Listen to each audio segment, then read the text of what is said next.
Alrighty, Chivalry Medieval Warfare. This is a game developed by Torn Banner Studios. It has 3,500,000 players. Make that 3,499,999 players. There are 4 official game modes: Team Objective, Free For All, Team Deathmatch, and King of the Hill. My favorite is Team Objective, although most players seem to prefer Team Deathmatch over any of the other game modes. There are also 4 specific classes. You can go Archer, Man-at-Arms, Vanguard, or Knight. I prefer using the Pole Hammer, which is for Vanguards only, so that is the class that I've chosen for myself. Mainly I use this weapon, and you'll see me using it through most of the video because it uses blunt damage. There will be a link in the description leading you to the classes. From there you can look at the weapons, and those together will give you an idea of what you want to be depending on your playstyle, and how to better defeat your enemies. So, when fighting a group of people, you want to do your best to fight one at a time. That way you can string out the combat and they won't be able to hit you from more than one side at once, which of course would be terrible. Blocking in this game is fantastic though. Just block at the proper time, in the proper location, and it really works very well. I found it to be very smooth. The downside to the super effective blocking is that when you're in a corner and you're crouching, pretty much no one can hit you. And I suppose it's a downside for me because I prefer to be out in the middle of the fight, but for trolls, they'll just get in the corner when they're surrounded and wait for their teammates to show up, which isn't exactly realistic. In that situation, you just want to use a lot of stabs. So a couple of quick tips. Mind your surroundings. People love to sneak up on you, especially in free-for-alls, which will make you scream bloody murder. There will be 4 enemies in front of you, all of which decide that they absolutely have to kill you first before turning on each other. Now, when it comes to your weapons in class, you can change those, and you can even change what team you're on in the middle of a match by pressing some keys on your keyboard that you can preset to whatever you want.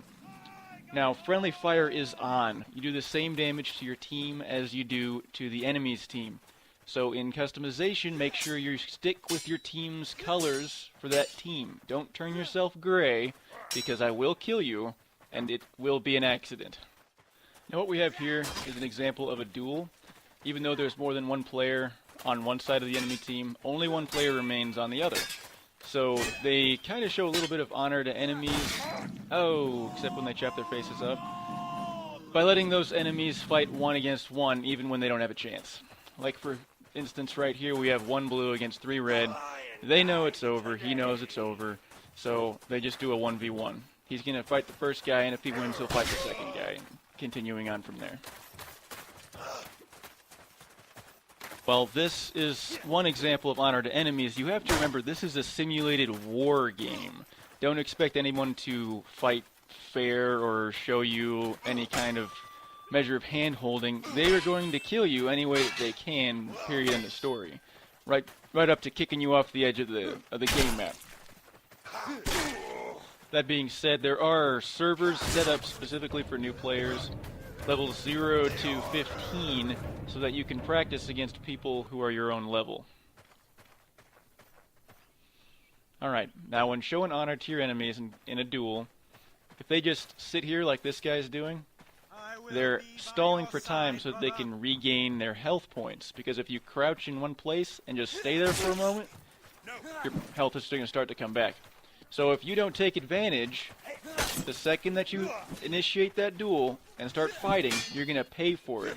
You're going to pay for it in an opponent that has more health than you do. So show honor to enemies, keep the community good, but don't go too far with it or you'll end up like that guy. Alright, so I am a terrible archer. Personally, I am not good at it, but I've seen players that wreck with the archer class. It's just not for me. I've included this in the video so you can get an idea what the archer is. It's a little bit humbling for me because there are no awesome shots, just, well, because I don't like archer. I don't play as archer. Although I am a little bit better at the crossbow. As a matter of fact, I can get some one-shot kills with the crossbow. At least the heavy crossbow. And before I wrap this up with some last-minute archer tips, I'm going to address some Steam reviews. But basically, a bunch of negative reviews saying this is overpowered or that's overpowered. It's not necessarily true. Most of them are just reviews from people who've had a bad game. If you want to be overpowered, just go ahead and read that wiki page that I have in the description there. You'll figure out how to fight different classes with different weapons. Now, as an archer, when your sights turn red, it means that you've hit a player. And remember to use your zoom function. You know, take your time. If you want good penetration, you've got to wait until it's lined up properly. Thanks for watching. Remember to like and subscribe.